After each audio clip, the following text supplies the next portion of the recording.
This is the moment you've all been waiting for. Live with the best father and son team on the internet. It's time for Homie and the Dude. What is happening, everyone? This is Homie and the Dude, the father and son TTRPG podcast. And we are delighted and privileged to have Brad from Dire Den join us today. Brad, we have been in communication over the last several months, and it's great to finally have a formal opportunity to meet you, to get to know you. So welcome. Yeah, thanks for having me. I'm excited to be here today. That's great. Hey, no, we're hyped to have you here today. Dude, I've got to ask, because your video content is awesome. You know your points are super concise in your videos. You know you deliver your information really, really well. Something that I always say when I watch kind of advice-driven TTRPG content on the internet is, what percentage of that is like your knowledge from playing the game and doing this for years and being a part of the community and all that kind of stuff? And how much of it is research? Because, you know, I know that, like everyone, we have gaps in places and things like that. So how much do you find, like, what's the percentage for your videos that you find going about that? And how do you go about researching all that stuff? Yeah, no, that's a good question. I'd probably say like about 70% experience. And I feel like the bulk of the research is me like double checking myself, because I've been playing this game for a long time, since like 1983. So like I have a lot of things that I remember about the hobby, and then I have to like go in and research and like, when exactly, what year did that happen? And and there's also like, there's a lot of stories in the hobby too. You mentioned Gary Gygax, and you can open up a whole can of worms of people talking about all the different stories they've heard about Gary and his opinions on the game and his relationship with Dave Arneson and all that sort of stuff.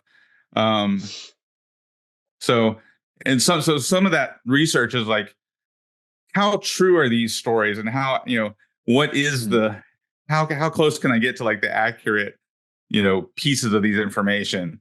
And like one of the controversial bits people always mention is like that how Pathfinder outsold 4th edition D&D.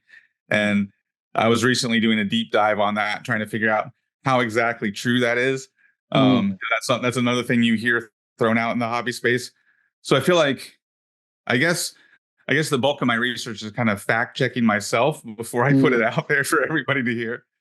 100%. And I did that the other day, actually. I find myself as a GM often, when I'm writing content or homebrewing something, I'll be checking my my almost D&D vocabulary with the core source books, of like, the other day I was like, oh yeah, it's called threat in space when you're in someone's like thing before you provoke an opportunity attack. I go in and read it, and it's like reach. I was like, oh, I just made that up. I totally just made that one up. So it seems like more journalistic type like research, almost like you said, like fact checking, like investigating. Yeah, exactly. Checking validity of things as opposed to, diving into actually discovery kind of stuff. What were you going to say? No, I appreciate the fact that you seem to value the game itself and the history of the game itself, but also the lore around the game seems to have, an equal amount of interest, or certainly there's elements of that in there. Well, I guess first question is, so Pathfinder versus 4th edition, what did you find? Yeah, great question. I couldn't find any evidence to actually support that that Pathfinder definitively outsold 4th edition. So that was because like that's something I've believed and I've heard people say for years, and I was like, how true is that? Before I put that in the video, how true is that? And the closest thing I could come is there was survey research that that would rank the top 5 RPGs every quarter. And that survey research was based on reports from game stores. So that was the best source for the fact that Pathfinder was outselling 4th edition, is that based on these surveys, the game stores were saying they were selling more Pathfinder product than fourth edition product. But as we know, survey research is not always the most reliable because you're only surveying a certain portion. You're not, surveying every person who owns a game store to get that, get that data. Yeah, but it is something. I mean, it is a data point. But we can definitely, we can say we can pull out the old, you got your 2 stamps on the desk. We can pull out the myth stamp and hit that one, slide that file over, and move on to the next thing.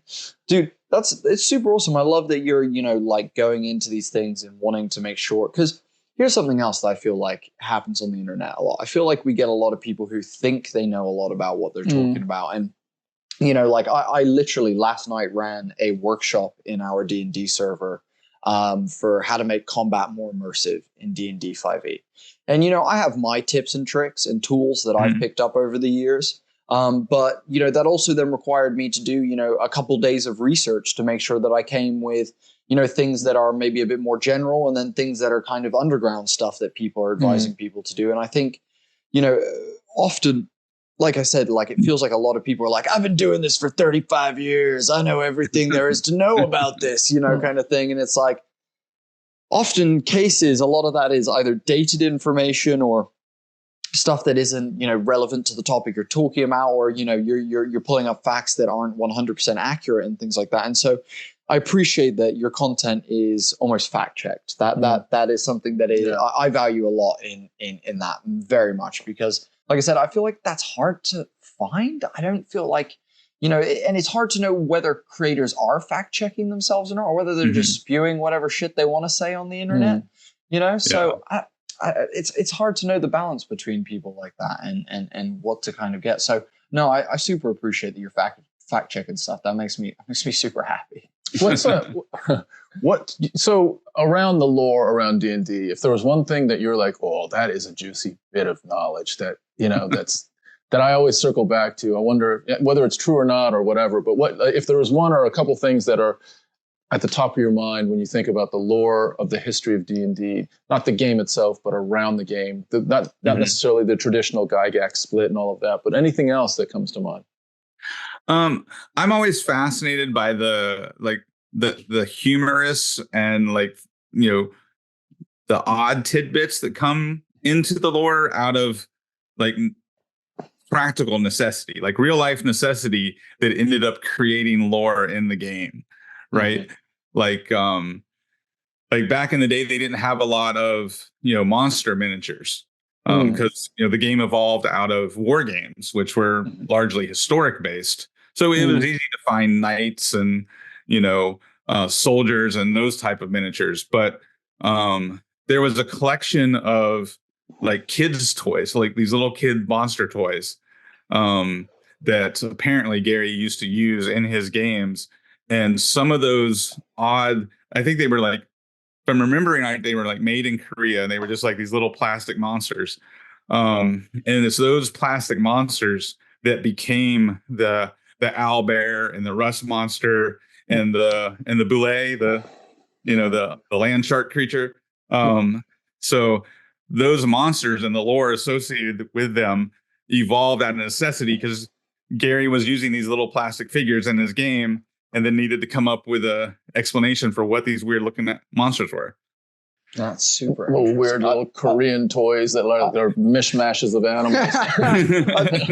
I've never even heard that fact. That's super, super interesting. And do you know what? I feel like that happens in a lot of things across the world. I feel like we do that with a lot of stuff as humans, hilariously, we said before this, we weren't going to go into war. I'm not going to mention any wars, but war is one of those things where in life, out of necessity, technology advances dramatically because of that real life stuff, because of those things, and out of necessity, we do that. So, things like, I know VTTs really blew up, over lockdown, and we, over the COVID situation, suddenly everyone and their mum was making a VTT and, was trying to bring a digital platform to the forefront out of the necessity of the fact that we couldn't be together. In a lot of countries, people were not allowed to socialize in that way. So, you're totally right. It's evolved the game in ways that, I assume, prior prior to a lot of that stuff, we had never even considered would go down that evolutionary route. You know? Right. Yeah. Comparing that to the history of the game, if we had had a global pandemic back when fourth edition came out, fourth edition probably would have been tremendously successful. That's a great point. Because the original pitch for fourth edition is that we're streamlining the game and we want it to be accessible and we want to be able to build a virtual tabletop. Like they were actually working on a virtual tabletop for fourth edition that never came out because they didn't need to.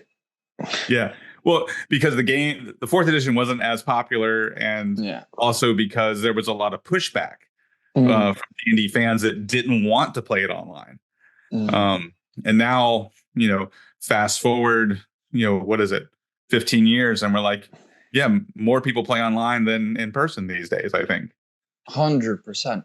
I've got to ask you a question, because I've seen in a lot of your videos, and you often reference a lot of the modules, whether it be settings or like campaign books or things like that. At this point, there's a little bit of controversy in the space. We've talked about a couple of controversial things so far already in this podcast, but the controversy around WotC at the moment and the damage that they did during the OGL stuff, the kind of ripple effect that happened, after the whole OGL, trying to, basically capitalize on a market and trying to, kind of screw over third-party creators and things like that. I'm super interested to know, like, how did you fall on that? Because I know a lot of your content is centered around, stuff that they do and things like that. So how do you feel at this point? Like, are you like, like fuck WotC, or are you like, I'll take them or leave them, like where's your headspace at this point? Yeah, it was the OGL was a weird time because I was just launching the channel when all that shit hit the fan, right? And so it was like I couldn't ignore the fact that it was happening. So like my first few videos, of course, I had to talk about it because it was odd to be coming into YouTube D&D space at the same time as the OGL debacle, right? Yeah. I think like everything else in history is just going to go down as another phase of the D&D's development. Because what happened with the OGL is really not that different than what happened with like second edition. There was, back when first edition was, as popular as it was, thanks to the Satanic Panic and all that sort of stuff. Yeah. Gary Gygax moved out to Los Angeles and was trying to get TV shows produced and a D&D movie produced way back then. So when second edition came out, there was a lot of people that were like, "Oh, this is just a cash grab. This is just, So a lot of the things that people said, and with every edition change, were said back at second edition. And also, towards the end of the TSR era, before WotC, bought D&D from TSR was trying to do a lot of things, in a similar vein to what Hasbro is trying to do now. How do we make more money off of this game? Right. And so it's really, I think in retrospect, like 10 years from now, we're just going to see that as just another step in this D&D story. And with each of those steps, like there's been good things that have come to the hobby. Because like third edition and the creation of the OGL in the first place was a huge expanse for the hobby. Like I remember going to game stores, back when the D20 system was a new thing and everybody was making a D20 game. So third edition and the OGL was great for the hobby in a lot of ways. And I would say, from a game design standpoint, I think fourth edition was good for the hobby in the sense that it gave us like new direction to go with game design. I personally wasn't a fan of fourth edition. It didn't feel like D&D to me. But because the because the classes all worked on the same mechanics. It didn't feel like there was enough distinction between classes for my preference, right? But I recognized that the game was actually a well-designed game. And that, and I think that opened up space for new avenues in game design, you know? So, and you can continue that thread on through kind of the whole history of D&D. You see where, when like TSR folded, right? And then when fourth edition didn't, do as well as they thought. And then the rise of Pathfinder, right? And now with this OGL, we've seen the rise of, a lot of other games. Like, I don't know if as much as I love the game Shadow Dark, I don't know if that would have been as successful if it wasn't for the OGL debacle. Right. Yeah. It's a great game, and it definitely deserved the attention it got. But I don't know if it would have received that much attention if people weren't pissed off at WotC, when it released. Right. So I think in the grand scheme of things, it's just going to be another step in the process, another evolution of the hobby, another evolution of the game design space. Yeah, it makes sense. If that all makes sense. It does. And it opens up some curiosity for me. But the real question is, how do you feel about WotC? How do I feel about it? Yeah. I mean, ultimately, WotC is a company that's owned by a larger company, right? Yeah. And that company is beholden to shareholders. Yeah. And what that means is that WotC can't be happy, just making money. Yeah. They have to constantly be making more money. That's the problem when you open up to being publicly traded. Yeah. So that's just the nature of the beast of being owned by a publicly traded company. Yeah. Right. Because if WotC was just a company with a couple dozen employees and they were netting a profit of a couple $1 million a year, they could be happy with that. Yeah. I think most of us would be happy with that. Owning a company that had a profit of a couple $1 million a year, it'd be fantastic. Yeah. I would be happy making $2 million profit every year for the rest of my life. If my company was that successful. Yeah. Right. But WotC can't just be happy making a couple $1 million a year, because they have to. This year has to be better than last, and next year has to be better than this. That's the nature of being owned by a publicly traded company. Yeah, that's a good point. It's a really, really solid point. Yeah. If we take this, I really appreciate your historical knowledge of D&D, and so that's a great reference point. Just look forward a little bit, and if we look at 1D&D, I'm not sure how much you have been part of the playtesting or aware of it or what have you, but I know there's generally some changes there's more specific granular changes within the system. But if you looked at it, if you just took a general perspective, how do you think generally it will change the experience from 5e to 1D&D, and the player experience? And I'll add something to that. How do you think it's going to stack up against not just 5e, but previous editions as well? I think it feels to me, and I'm a little bit disappointed by it, but it feels to me like it's going to be kind of a natural evolution of the game.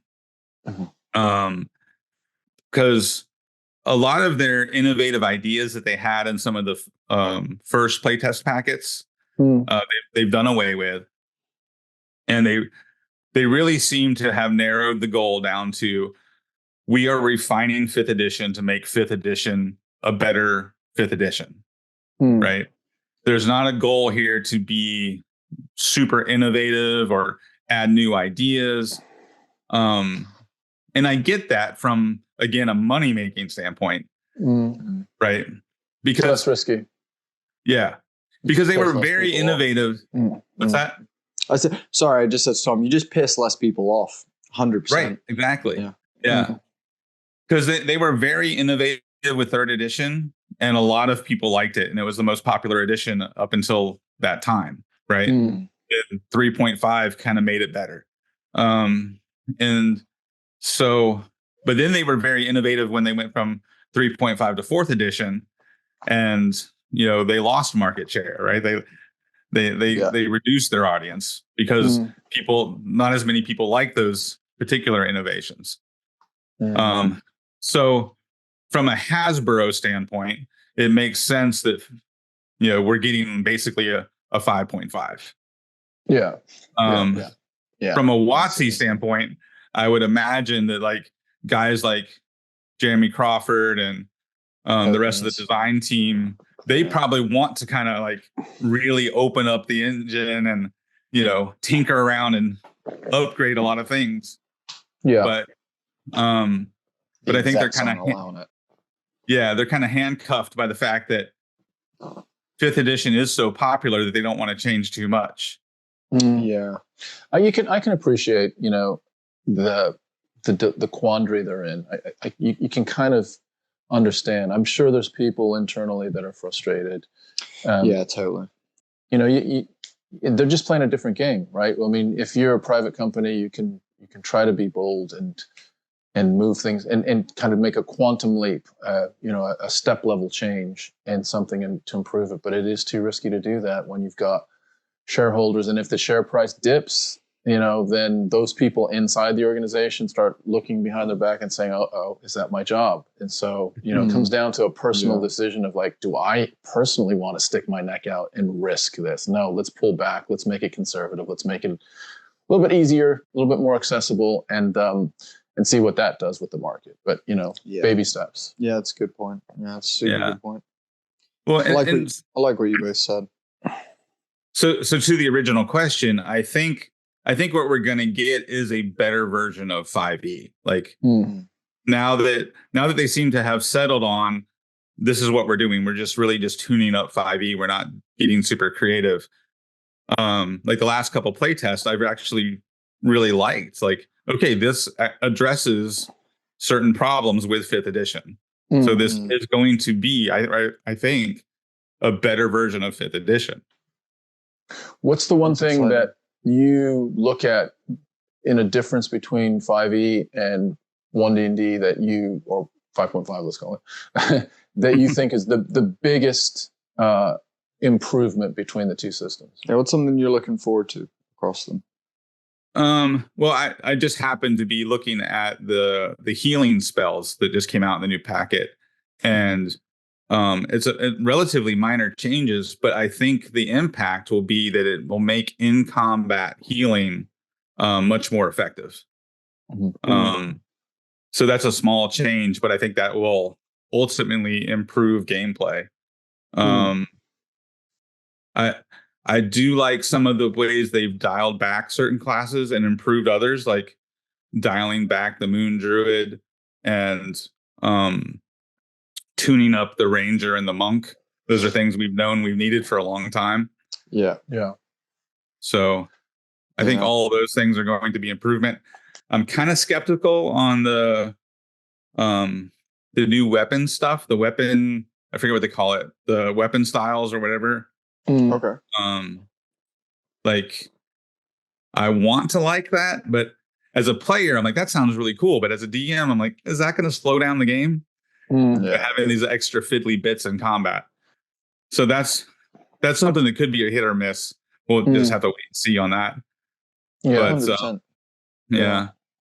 Dude, like I love a lot of what you're saying right now. It's stuff that I think, anyone who's listening who is, kind of umming and ahhing about where they go from here, what's the plan, do they hop system, do they, there's I always, Tom and I even said early days, we were like, when the OGL stuff went down, we were like, we're probably still going to play D&D. We're like, whether we like stream it or write content for it will be another matter, but we'll probably still play D&D, and also in the same way that, I watch,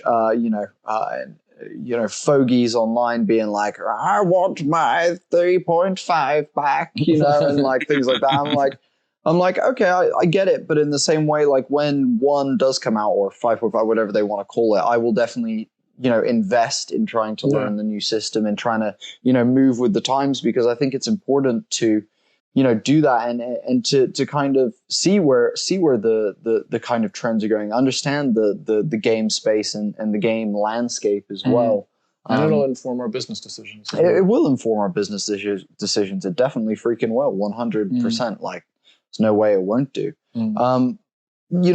We mentioned, the modules and things like this, and in your videos you discuss a lot of them. I was recently watching your like, what's a good place to like kind of get started into D&D stuff, and you mentioned some really good modules and you talk about a bunch of stuff, and I just wanted to ask you, because for me, we did Lost Mines of Phandelver, as freaking everyone does, as it feels, and we did that coming up to 3 years ago now. And the moment I'd finished with Lost Mines of Phandelver, I just couldn't ever pick up another module again. I really, really struggled to, I don't know, like, get into the kind of storytelling that they're wanting me to tell with these modules. And, and it felt like you had to read every aspect of this book to be able to understand the plot that you're trying to put your players on, and you're trying to, like, the direction you're trying to go in. Like, you have to read the whole fucking thing and retain all of that information to be able to deliver what I would consider, a very good version of one of those modules. I've been in a Curse of Strahd campaign that was, in my opinion, fucking terrible, because the GM just was struggling with the amount that was there. Like, there was just so much to try and handle and to try and do. And, it almost felt like, rather than playing a game of D&D, they were doing one of those classic comic books where it's like, turn to this page if you want to follow this story, and turn back to this page if you follow that. So I know for me, I went to homebrew. I straight away went to homebrew. As soon as we finished Lost Mines, I was like, I need to create something that I'm familiar with, that I like, that motivates me, that I'm passionate about. That might also be my neurodivergent, like ADHD kind of mind of like, I need to be passionate about what I'm doing and not have someone else's passion be the thing that I'm trying to consume. But I wanted to ask, you talk a lot about the modules. Your knowledge about these modules is quite extensive, and I can tell, you've read them, you've put some time into them. Where do you sit on like the module to homebrew kind of scale, both within your games and also kind of what you advise people to do, and thoughts? Yeah, well, I spent the bulk of my time playing D&D, making my own, worlds and my own adventures. I also have ADHD, and it was much easier for me to make up my own stuff than sit down and read a bunch of somebody else's content. So it wasn't really until like, what was it, like 2018, I think, when the local game store asked me if I would, run some games for them. They called it Adventures League, but it wasn't like, they didn't strictly follow the Adventures League rules. But they wanted me to run, whatever the new hotness was, right? So like, I ran what was the dragon Heist Waterdeep? Waterdeep Dragon Heist, and the Baldur's Gate one in Avernus. Descent into Avernus, Descent into Avernus, Ghosts of Saltmarsh. So I ran all of those books. And I think, having run my own content for so long, it then became easier for me to pick up somebody else's content and run it. But yeah, I don't recommend folks start. I actually just did my video that just came out this week. I don't recommend people start with those big hardback books. Totally. I think it's much better to start with the smaller adventures. Like, I think the box set adventures are great. I really like Ghosts of Saltmarsh. I really like the anthology books like Tales of the Yawning Portal and Radiant Citadel. I haven't run the Radiant Citadel stuff. Like, I haven't run that stuff yet, but I've read it and I liked it. But I like the idea of, shorter, more concise products that you can then take and kind of stitch together to make your own, campaign. So you can homebrew your world, and then like, okay, well, I'm going to put Phandelver on this mountain range in my world. Yeah. Right. Yeah. That's interesting. Yeah, that's a super interesting way to do it. A combination of almost because Phandelver is kind of condensed. It's not a massive map, it's so not super expansive at all. Yeah, it's a really, really good point. I wanted to ask, you mentioned that you really liked Ghost of Saltmarsh. Is that the campaign aspect? Like, obviously, Tom and I come from a place where, sadly, there's a little bit of hate here with us for things like Ghost of Saltmarsh, Spelljammer. Hate's a strong word. No, it's not. And Descent into Avernus as well.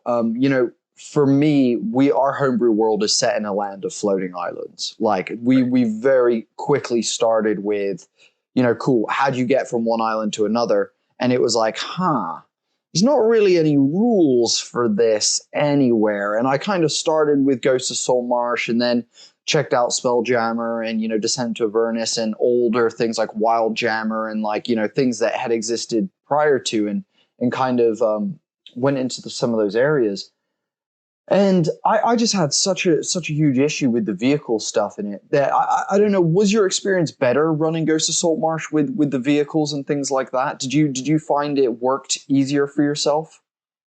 I actually didn't use the vehicle stuff in Ghost of Saltmarsh.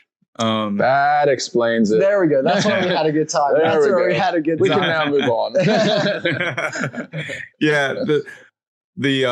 What I found good about Ghost of Saltmarsh is that the individual like dungeon adventures are very loosely connected.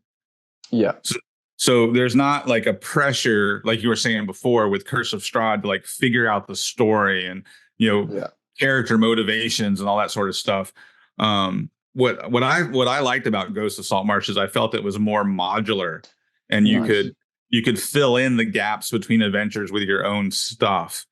And I ran Ghosts of Saltmarsh more like Lovecraftian Eldritch horror. Like I focus because none of the dungeons are actually underwater, really. So I just kind of hand waved the travel, and just focused on the dungeons and trying to make them more like creepy Lovecraftian dungeons, because I think that the adventure leans more towards that. Yeah. The way it's written than the way it was marketed. It was marketed as swashbuckling adventure, which is really not. It's a bunch of seaside adventures, but the actual adventures don't contain a lot of like cool travel and swashbuckling and all. You have to do that kind of part yourself. So I just 100%. Did. Marketing. Oh, God. Swashbuckling adventures. Where have we heard that before? Bastards. How dare they? And I'm not sure how Lovecraftian is like Cthulhu and things like that. Big tentacle eldritch, nasties. Yeah. Dude, that's super, super dope. And, I've actually heard lots of people say that they enjoy the adventures in Ghost of Saltmarsh. That's something I have heard consistently across the community, is that those are good adventures to run and that they are fulfilling for parties of both experienced and non-experienced players as well, that they are actually good jumping off points, as well as also good, points for people who have been doing this for a while, who just haven't experienced some of that stuff. In that kind of manner. So, I definitely hear you on that for sure. Yeah, for sure. Where are you with VTTs?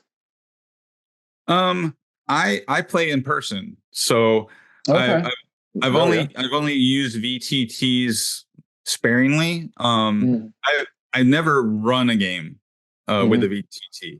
I've played in games where other people were running them, and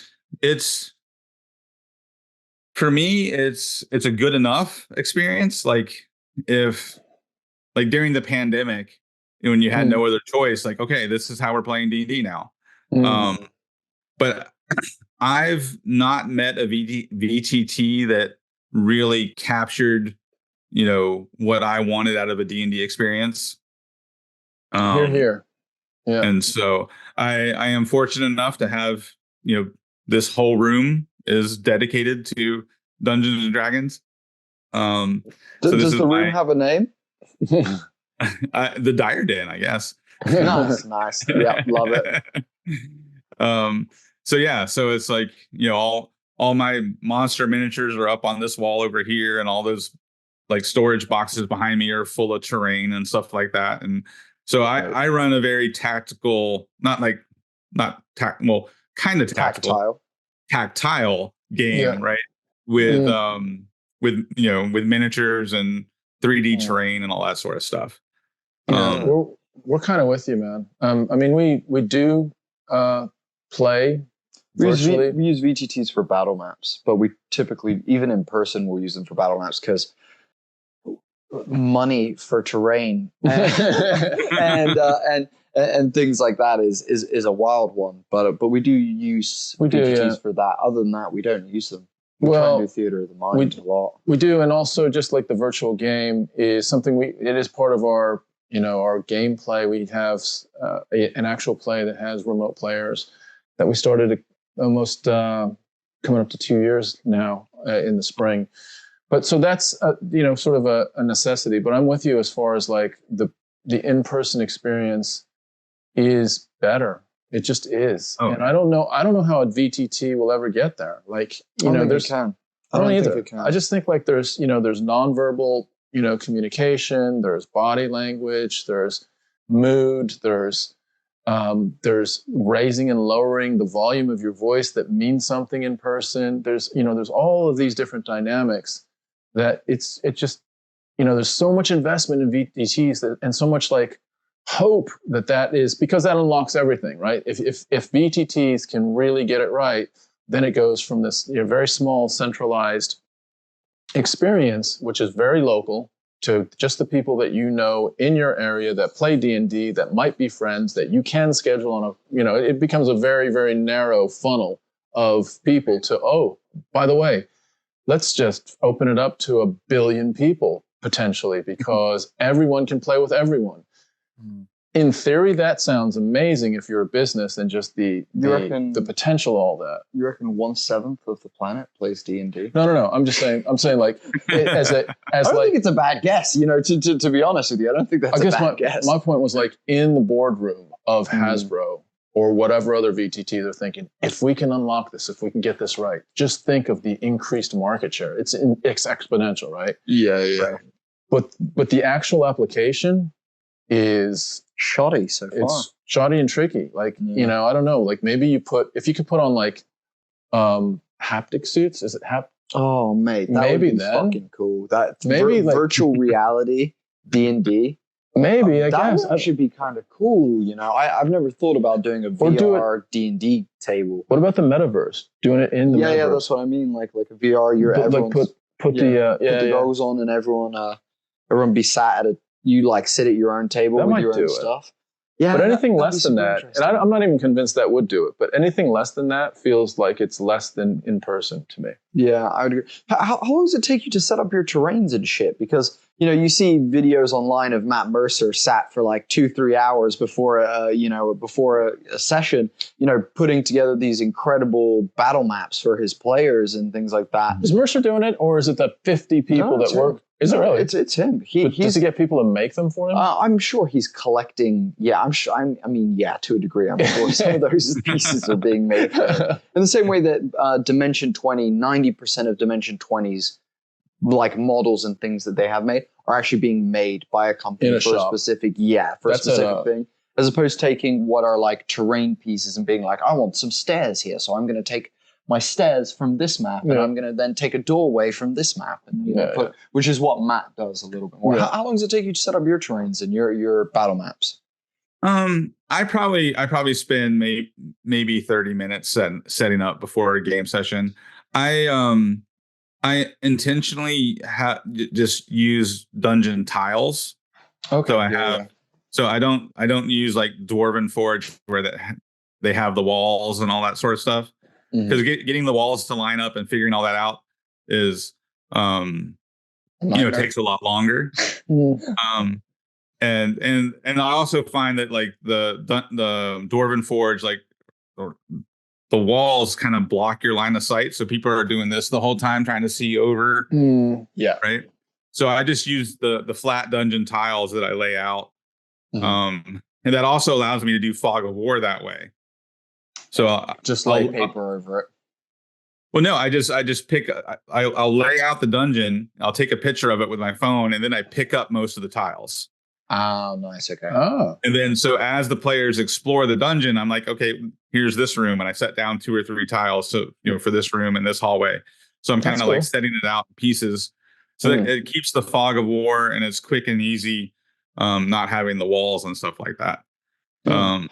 How much of it are you, because you're talking about the tiles and things like that, and I know you can get tiles of like the tops of trees and like a bed to put in your room and things. How much are you adding like what I would call like flourish tiles, I guess, on top of just the base ground of like, this is a room, it's 30 feet by 40 feet, and here's the squares of this room? How much are you adding like the other bits, like, and there's a table and there's a chair and there's a there's a goblet over here and things like that?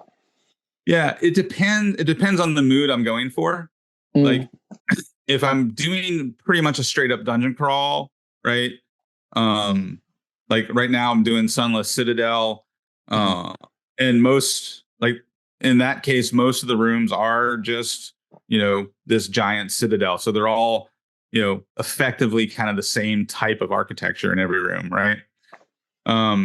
But I did one of the adventures from the box set, the White Dragon box set, drawn the Essentials kit, where the adventure's called Gnomengrad, and they go into this little like gnome fortress, and they're looking for a shape changer. Like the gnomes, someone's been murdered, and somebody saw some shape changer kill one of the gnomes.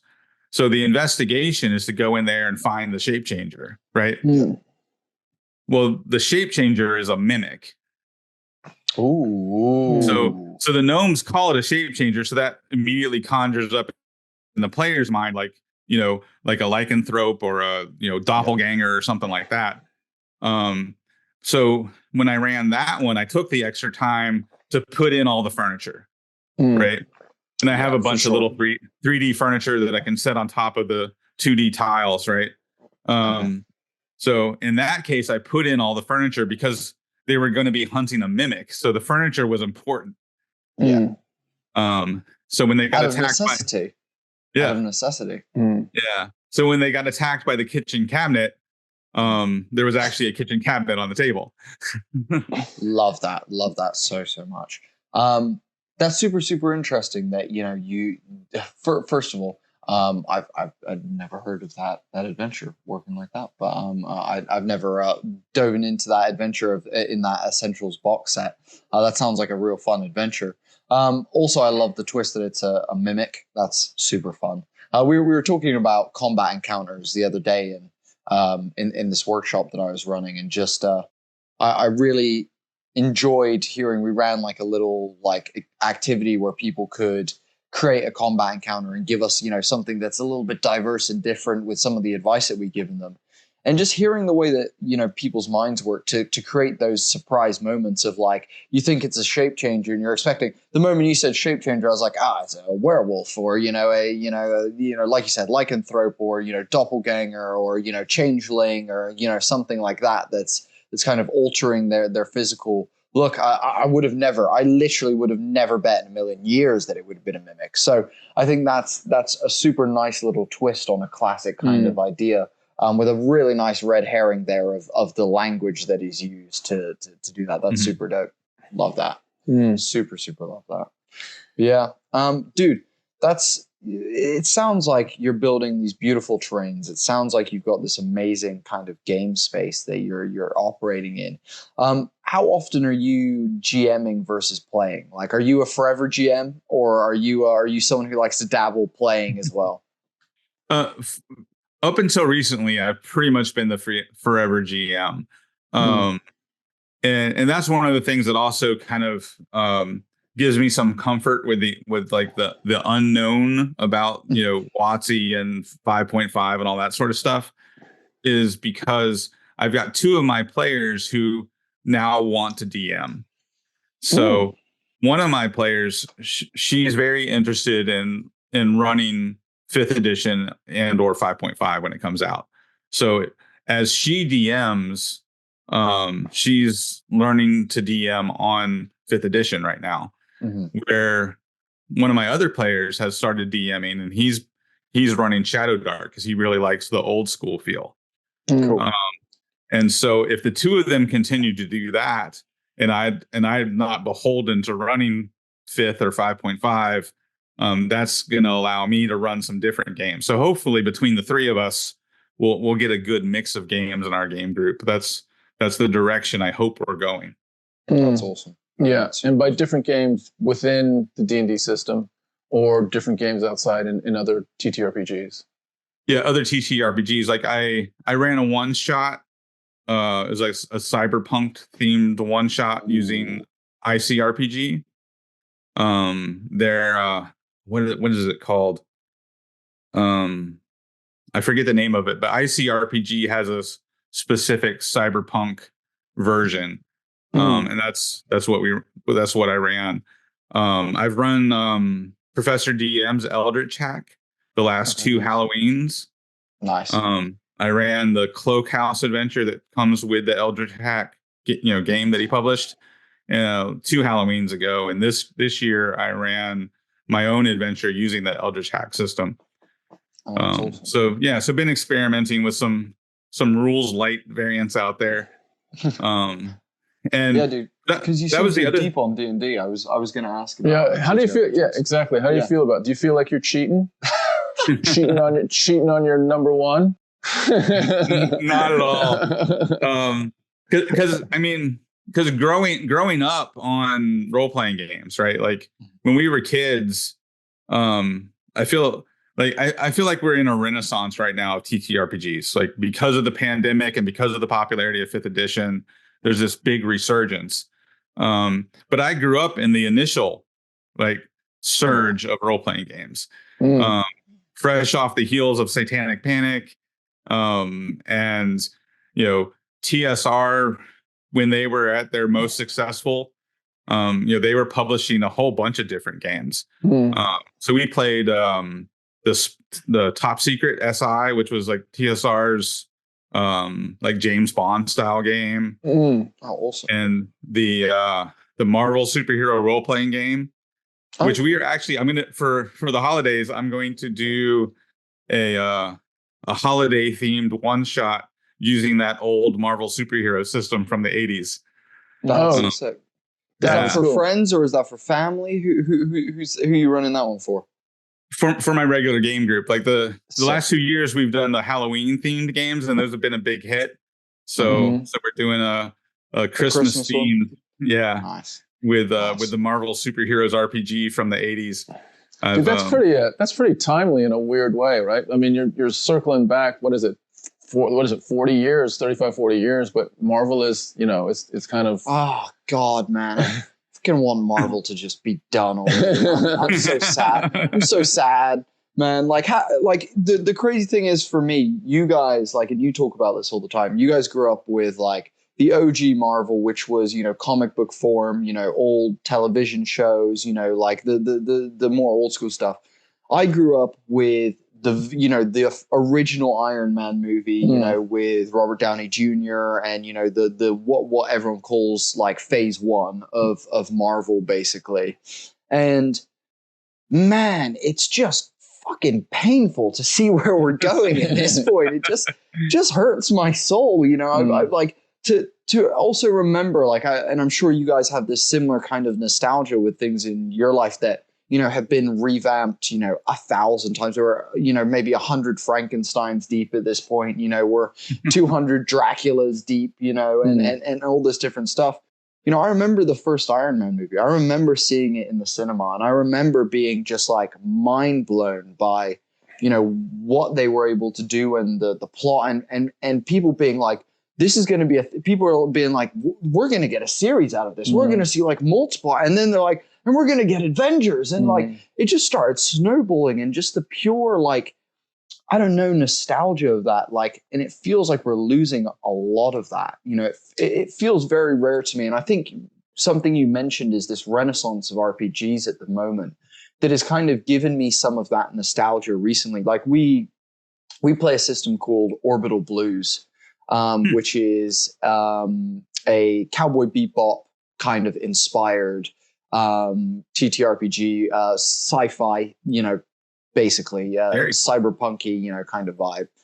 And like that felt so fresh. It felt so new. And yet, again, obviously using tropes that sci-fi has been the same since the 60s, if we're honest. But it felt so fresh and new to us when we played it. And it was just so unique. And I feel like we're in kind of that, first, Marvel movie, first Iron Man's period of kind of the new wave of TTRPG and this new like space of TTRPG that's kind of rippling outwards with things like, Blades in the Dark really, coming into play, like you've got the One Ring, which is dominating some of the, like LOTR stuff at the moment, and you've got these kind of big players that are starting to like appear out of the woodworks and being like, we're doing it as well. And we're doing it different and we're doing it different.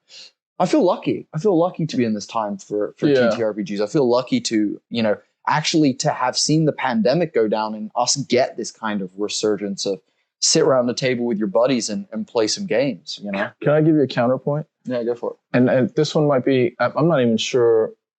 Well, it'd be interesting to hear what your reference is because Brad, I think your and my reference might be different, but let me give you kind of my perspective on Marvel. I actually, when Iron Man came out and when Spider-Man came out. The comics, you mean? No, the movies. Okay. After having read the comics when I was a kid, it kind of destroyed, it lessened my own imagination of what those characters were. Like I had my own thing that was very specific, just based on, the comic drawings. And my two guys were Iron Man and Spider-Man. And I mean, like you just had this thing that was very, very personal and close to you and you were passionate about and all of that. Derpy Tobey Maguire step in and just there was something about like just when I saw Robert Downey Jr., I was like, that's not Iron Man. Like my picture of Iron Man was like very, very distinct. And I don't even know if any actor could have ever done my picture of my Iron Man. And by the way, my picture would have been different than, everyone else's picture because it's very personal. Right. But what was your experience with it? Were you like, oh, fucking Iron Man in living color now, amazing? Or did you have that little bit of a, almost like a cognitive dissonance going on as well with when it happened? No, I can definitely relate to what you're talking about. I didn't have the cognitive dissonance with Spider-Man and Iron Man because they weren't my favorite comic books as a kid. Yeah. But I definitely had that cognitive dissonance with the Fox X-Men movies. Okay. Yes. X-Men were my favorite characters. Yeah. And so like Bryan Singer's version of the X-Men, I'm like, these aren't my X-Men. So I was excited when the first movie came out and I was like happy to see X-Men on the big screen, but it didn't feel like the X-Men to me. So I definitely had the same experience of that cognitive dissonance of like, I want to like this, but I don't, know? Yeah. Did you feel like comics were before you. They were still comics, but they weren't the only go-to by the time you. So I've actually had that with a couple of different things, which is super interesting. So you two things that were really big. I'll mention three things that were massive for me that had weird cognitive dissonance. One was when I was a kid, the Michael Keaton Batman was the one. When it was, Jack Nicholson as the Joker. And it's kind of weird, kind of kooky, kind of a little bit more darker. Tim Burton, kind of vibes, really, really. And that was my Batman. I still to this day go, if you ask me who Batman is, it's fucking Michael Keaton. Like it is not. It is definitely not sparkly vampire Robert Pattinson. That is nowhere near my Batman. And so when I watch no George Clooney? No, God. Val Kilmer is barely, Val Kilmer barely touches it. But so for me, that was a weird one of seeing those original ones and being like, wow, Michael Keaton, who has to rotate his whole upper body because his neck is fused in one place in his Batman suit is how, I picture, that's how I pictured Batman. And so, to then see, you know, Robert Pattinson, who's this like decked out like army, like Kevlar wearing Batman, who's, I don't know, like it just feels weird. And then I think the other two for me were, you read to me when I was a kid. I'm super dyslexic, so I wasn't doing much reading as a child. Tom and Tracy, my parents, both, you guys would read to me a lot as a child. And you read to me The Lord of the Rings, and you also read to me the like first 5 or 6 Harry Potter books. And I remember in my head, again, picturing these characters in a certain way, and then seeing them actualize on screen and being like, what in the is this? Yeah, like, exactly. Lord of the Rings got it just a little bit closer, and I think it was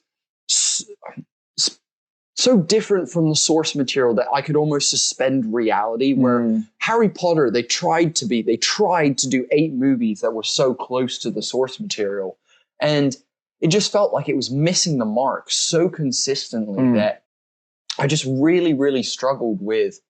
Was it a plot line, or was it the characters, like the depiction of Harry Potter? The depiction of the characters. Daniel Radcliffe. Yeah, the depiction of the characters. Like, again, I come back to the hilarious references, and I was talking to my friend about this the other day, and he was like, you know, Frodo is just such a derp. Like, Frodo is just such a bitch and just such a loser in the movies. Like, he just has nothing to offer these movies whatsoever. Where in the book, he's a lot less of that. He's a lot more like brave, and he's a lot more, you know. He's more like Bilbo, isn't he, in the book? Exactly. Yeah, he's a lot more kind of like filled with courage and wanting to like do something great. Do you know what I mean? And he goes through ups and downs as opposed to just being fucking down the whole time. And I was talking to my friend, and he was like, Harry Potter, or Daniel Radcliffe's Harry Potter, is one Patronus away from being Frodo. And I was like, that's so true. I was like, he's so useless. What a useless character. And yet in the book, he's this, you know, legendary person who throughout the books does legendary things, you know, and yet he's actualized to just like kind of bit of a dude who's like, hey guys, you know, kind of thing. And you're like, what is happening? So I definitely felt that for sure, and it's a weird space to be in, just to see how things have evolved. Kind of destroys your perception of it. Not only that, but just like that beautiful connection. Like it is such a personal connection when you when you have it, whether it's in a book or a comic book. Something that, I mean, I just remember like how important Spider-Man and Iron Man were to me in comic books, and to you, you know, your X-Men relationship, the relationship you had with them was very personal, right? And very distinct to, like, you know, I would obsess about just like the costume and like what they were wearing and like what the boots looked like, and what, you know, everything was just a thing for me. And then that got ripped away a little bit when I saw them in the movies, and it just whether it was, you know, in theory it wasn't worse, it was just so different adaptation. You know, that was the thing. Yeah. It's a weird space to be in. Yeah. Well, and I think just talking about like relationship to like a product or relationship to characters, right? I think that is, you know, I think that fuels some of the controversy and the, you know, the arguments, right, that we get in fandom, right? Because people have these relationships with these fictional characters, or they have these relationships with these fictional worlds. And then somebody comes in and does something different with their world. And now fans are divided. Like, I mean, like the Star Wars fandom is chaos right now. God. Oh my God.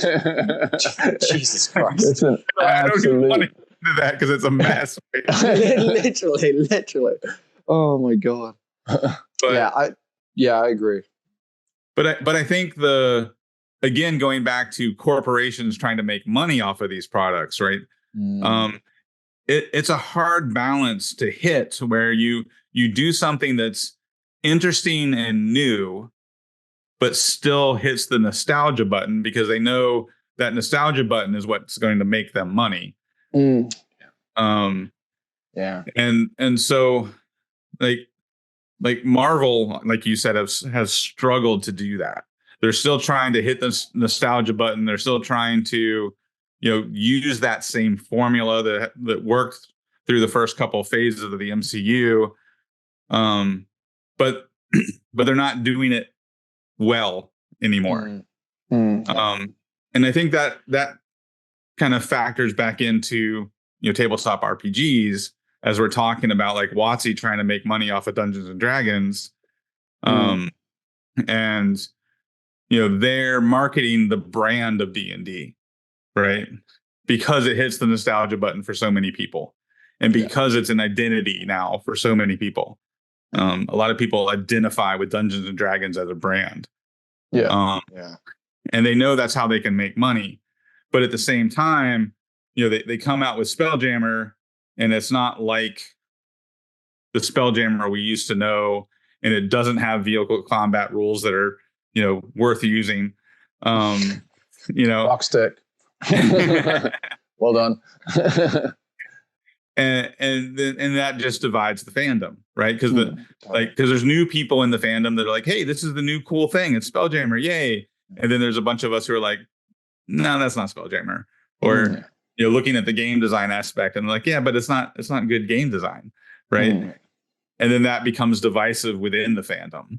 And I think that's the hard part as a fandom grows, is you have these diverse people with like different relationships to the brand or to the game or to their memory of the game, right? And then that creates this conflict and these, flame wars that you see online, right?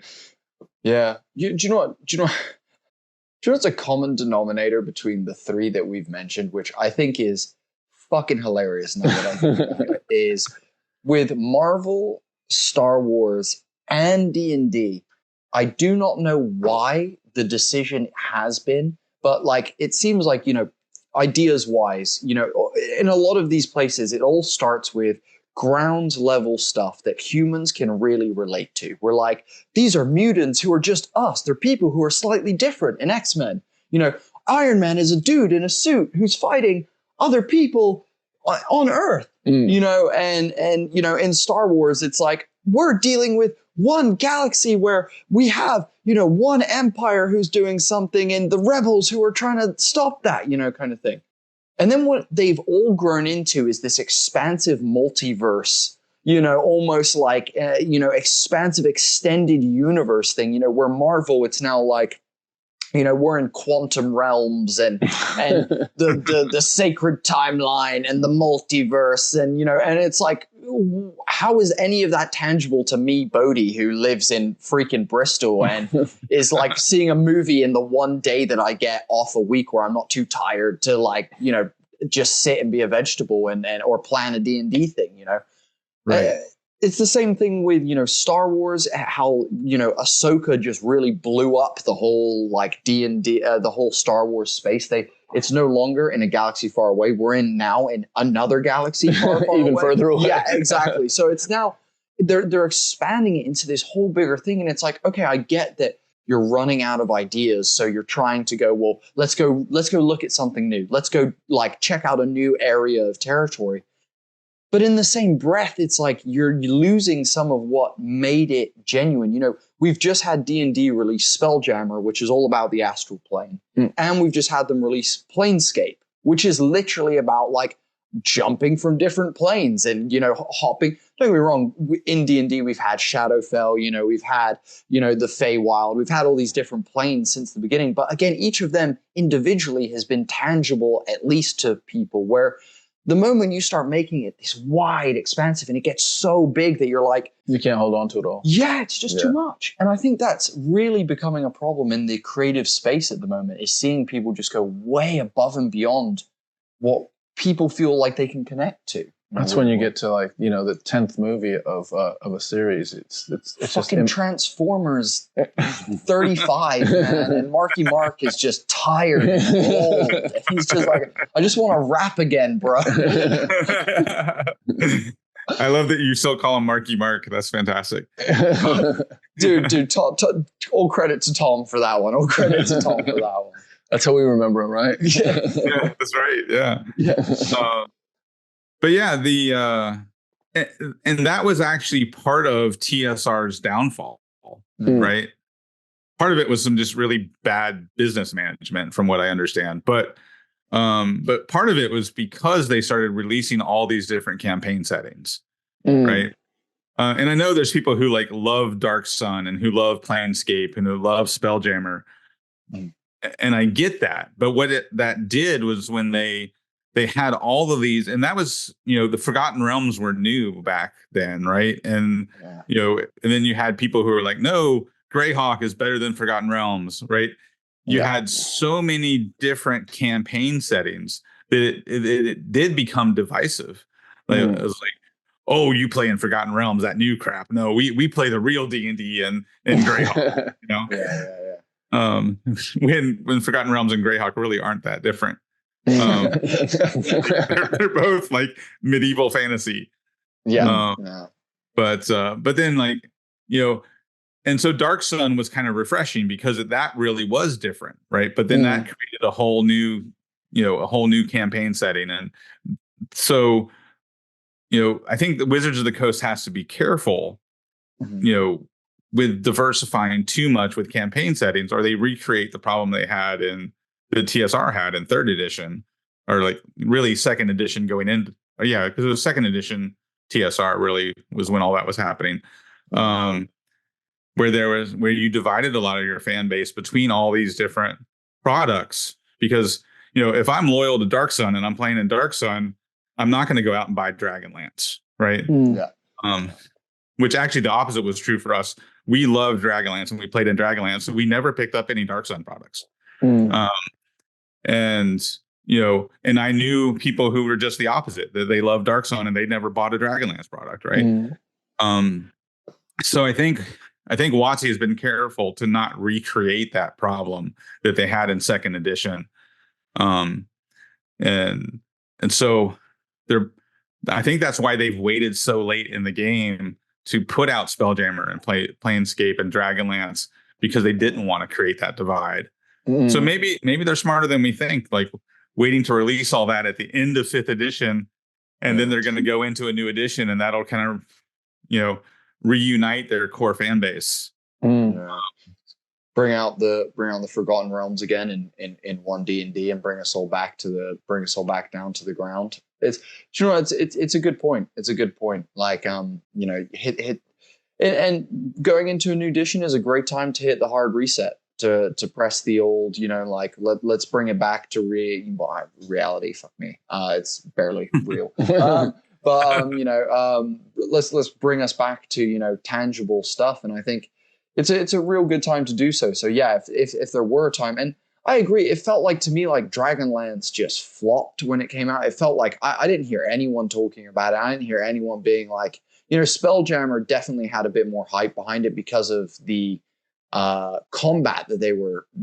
you know, kind of toting and talking about in that. But it feels like you said, that people are just like, man, it's too much. Like it gets too wild. It's too expansive. Like you said, and it becomes, you know, just too many things, and people fall in love with one sector of it. And it's like, it's actually really hard for me to move to go to like a whole nother thing. Do you know what I mean? Like, it's way easier to genre jump than it is to jump within one genre to something that doesn't feel like something I trust, know, and love. Do you know what I mean? Yeah.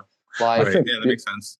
The other thing is, I think WotC has a challenge in that I would think the higher ups are looking at the Stranger Things crowd and being like, how do we get the casuals in here? Because damn Stranger Things. If we can get the critical mass, like that changes the game for us, right? It goes from like whatever the marketplace is now and put an X and like, I don't know, 5 or something after that. Like if you get critical mass and you get like people playing Dungeons and Dragons like they play, you know, some of the more GTA, some of the more popular video games. It's literally like a big difference. But they also can't afford to let the previous generations go. So it can't be fully committed to the new generation and make it super, super easy and accessible, because that pisses off this. Because then you start hitting the nostalgia button. Yeah. The folks who've been around since Jump Street. So they're trying to thread the needle, and it's tough, man. It's tough to like keep the old school, the OGs like happy, but also make it as accessible as possible for people that don't really want crunch. They're used to playing Monopoly and they've heard of D&D, but anything more than like you know, a little bit of mechanics, they get a little bit squeamish with. They're like, too much. Yeah. So it's hard. It's a hard little. Do you know what's interesting? I'm not sure if you've experienced this, Tom, yourself. I'm not sure if you've experienced this as well, Brad. When people ask me, Bodhi, what you do? And I'm like, I write stuff for D&D, or I play Dungeons and Dragons and record it, and then I write stuff for D&D. And first of all, I hate that question. It's my least favorite question in the whole world, because then I have to try and explain to people what Dungeons and Dragons is. But I find a large proportion of people, because of Stranger Things and because of shows like that and other, you know, pop culture things that, you know, you've got, you know, Joe Manganiello, you know, raving about it. You know, you've got Vin Diesel, who somehow is, you know, deeply involved. You know, you've got Vince Vaughn and, you know, all these other big people who are like talking about it and putting it out into the posture, that almost 90 to, I would say maybe 95% of the people who ask me what I do and then I then tell them that I do D&D are like, oh, that's super cool. That's like the dice rolling thing from like Stranger Things, and like, you know, that kind of stuff. And I'm like, yeah, sure. Yeah. You nail on the head right there. But in a weird way, it's nice because I then don't have to do the explanation that I have to give to people that are the generation above you, which is like, what's a D&D? Explain how do you win this game? You know, kind of thing. You're like, oh, wow, we're going to be here for a while. But it's also that whole thing of that comes that preconceived notion of like, oh, so you're like an Eddie Munson dungeon master. Do you wear a lot of leather and like rock music? And I'm like, well, yes, but that's not the point. Like, yes, but I fall into a stereotype. I'm a bad example. There's other GMs that are very different to me, you know, in that stereotype. So did you find that when you are telling people about D&D, when you're talking about that people seem to know a lot more these days? I do. And I definitely have gotten that Stranger Things comment before. Like, oh, that's the thing they're playing in Stranger Things. Like, yeah. But yeah, I've definitely experienced that. The Dungeons and Dragons, of course, with its new popularity, whether it's you know, Stranger Things or Critical Role, right, or the D&D movie, like more and more people have questions. In fact, one of my players who's relatively new, he's only been playing D&D for a couple of years now. His wife, I think they're kind of late to the game on Stranger Things. So they've just recently been watching Stranger Things, and she's asking him all these questions. Like, so what is that like in D&D? Like, what are they talking about? And, you know, and my players, like, I have no idea. I just know what goes on in my Thursday night games with Brad. I don't know any of this lore stuff. Like, I don't know who, you know, Demogorgon is. Or Vecna, or, you know, freaking Mind Flayers, which, by the way, are just vastly different to what D&D is because, like, that's the other thing. They're misrepresenting a large proportion of it as well. When they're showing the game being played, when they are also, you know, referencing the Mind Flayer, it's like, this is not some like tentacly dude, Squidward looking motherfucker who's like dealing with people. It's some weird undulating like mind horror thing, you know, and Vecna being this, you know, dude who just has a large hand and lots of worms all over him, you know, is very different to how, you know, us who have, you know, experienced those modules and kind of gone through that path and learn about the lore of this kind of know it. So when people are like, oh yeah, the Mind Flayer, like the big undulating thing, you're like, sure, yeah, okay. You know, so yeah, I feel that. So your players struggling to give them the clarity in that moment when they're watching. Right. Yeah.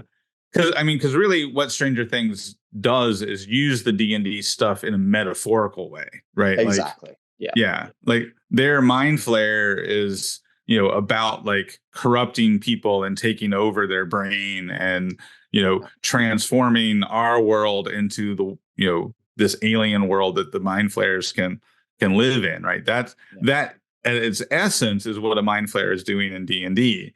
Exactly. But like the representation on the screen looks nothing like what we're used to, right? But it's the metaphor they're using, right? Totally. Yeah. Totally. So that becomes a little complex to explain to people because you have to like, well, you know, here's the actual lore, and then here's how they're taking that lore and using that as a metaphor in this TV show, right? So there's a lot of layers there, which is actually kind of brilliant from the writer's standpoint, right? Totally. But it doesn't make it it doesn't really make D&D more accessible. It just makes D&D, more of a household name, I guess. Totally. Yeah, that's exactly what it is. You're right. And even just words like Mind Flare, Demogorgon, Vecna, Upside Down, which is Underdark, realistically, if we're being honest, and things like that are not, like you said, they've never been household names. No one's ever known what a Mind Flayer is, and like you said, metaphorically, they're getting the premise of, this creature that is consuming minds. It's spreading that knowledge. It's then using a hive mind to, control and manipulate the things that it's taken over and things like that. I think you're totally right. It makes it a lot more of a household name, which when you think about it, like you said, what a fucking genius marketing strategy from both, the brother, the Duffer brothers or whoever it is who writes Stranger Things. And then also, WotC, who I guarantee you are in conversations with them and they're like, what should we need? We need a big bad guy. And WotC are like, Vecna. We've got an idea for you, kind of thing. So I think that's it's definitely a very clever strategy and method to go about it. Definitely. Yeah. It's a super interesting space. I appreciate your insight, dude. You've given me a lot of things to think about and a lot of stuff to consider. As do all of your videos. I'm not gonna lie. As do a lot of your videos. I come away from a lot of them being like, I hadn't thought about that in this way. I hadn't considered doing that like that. So, it's a big reason why we've been fans of your content. Why we reached out to you to help us with Sky Zephyrs and things like that, and to be a part of our kind of our marketing strategy, I guess, for Sky Zephyrs. And we appreciate what you do in the space that you're in very much. With that being said, where can people find your amazing content? Where can people come? Where can they kind of filter to, and where would you like people to come and support you? Also, do you have anything you want to tease? Any upcoming projects or anything that people can get excited about? Yeah, well, I'm still pretty new, so all my stuff right now is primarily on YouTube.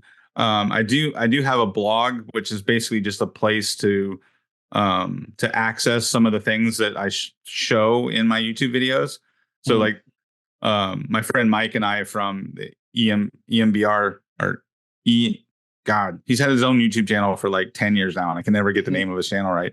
MBR. Everybody calls it MBear because it's spelled that way, but it's MBR. Video game YouTuber. But Mike and I we made this dungeon together in a YouTube video, and then so like that dungeon's on there, like the village I built is on there. But you can access those links from the YouTube channel. But yeah, so my next big step, like talking about plans, is to create a Patreon Cool. to go with the channel. But I'm still formulating ideas of what kind of content I want to put on that Patreon. And I'm kind of leaning towards doing like short adventures. It's like a new adventure every month kind of thing. Because like we were talking about before with the big hardbacks, those are not easy to digest. Yeah. And I personally prefer smaller, shorter adventures, like I said, that I can kind of stitch together and make my own campaigns out of. So I'm kind of leaning that way, but I haven't really convinced myself on any one particular idea for a Patreon content. But that's all in the works now, as to kind of formulating what that Patreon is going to look like. And that's kind of my goal for next year, is to get the Patreon up and going and start producing content for role-playing games. Awesome. Hell yeah. That's super awesome. And it's at Dire Den on YouTube and places at the moment. Yeah. Just want to make sure that everyone can find that and get to that. Dude, this has been awesome. I've really enjoyed this conversation with you and getting to kind of get to know you a little bit better. Also, just appreciate your breadth of knowledge around D&D. Thanks. It's I feel You're like a historian. Yeah, exactly. You're an educated historian as well, which is super awesome.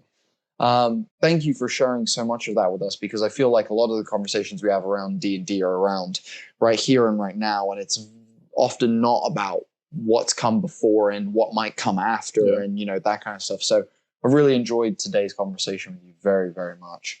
Do you have anything else that you want to add, homie? No, just thanks for supporting us, and look forward to any future collaborations. Happy to support you going forward as well. So it's been a nice conversation. Yeah, it was great talking with you guys. It was really fun to just kind of go over all the stuff with D&D, and I love being able to focus on what we enjoy about the hobby, because I feel like so much of the content this whole year, ever since the OGL thing, has been like all the negative stuff about WotC and Hasbro, and speculation of how terrible things are going to be. So it's nice to just like talk about the fun side of this hobby. Like we love playing these games, and we want to help more people play them. Like that's totally, totally. Sorry, continue what you're saying. Sorry. Just agreeing with you. Yeah. No, I was just saying, so like, regardless of the evil Hasbro overlord, right? Like, this is still a fun hobby, and there's ways to get around the overlords, right? We're gonna have a great hobby and a great game no matter what Hasbro does. Because D&D is our hobby, right? It doesn't belong to Hasbro. Obviously the license and the brand of Dungeons and Dragons belongs to them, but D&D belongs to us.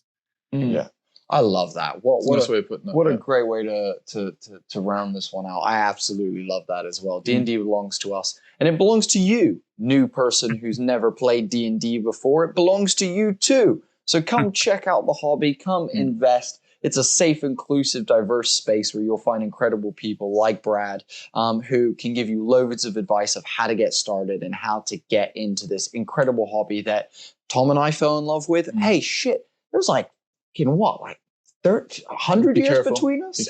Who knows? Anyway, and yet we can love it, and we're a million years away from one another. So it's amazing. It's a beautiful space, guys. So go check it out. And if you have the time, we have been Homie and the Dude, the father and son TTRPG team.